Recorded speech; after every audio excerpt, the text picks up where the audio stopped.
तनीयां सम्पांशूं तव चरणपङ्केरुहभवं विरिञ्चिः सञ्चिन्वन् विरचयति लोकानविकलं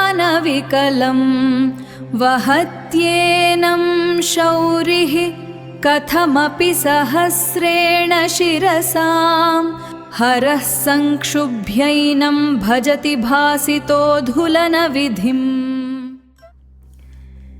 శ్రీమాత్రే నమః.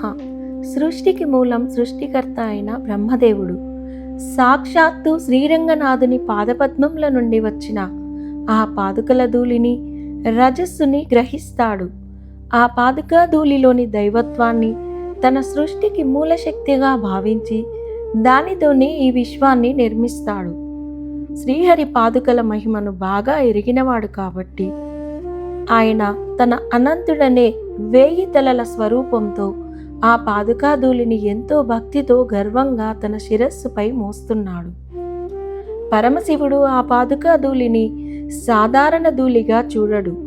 దానిని భస్మం, పవిత్ర విభూతిలాగా భావించి తన శరీరమంతా పూసుకుని పరమానందాన్ని, పరమపద ప్రాప్తిని పొందుతాడు.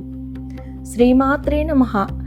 రేపటి ఎపిసోడ్లో సౌందర్యలహరిలోని 3వ శ్లోకము, దాని అర్థం తెలుసుకోబోతున్నారు.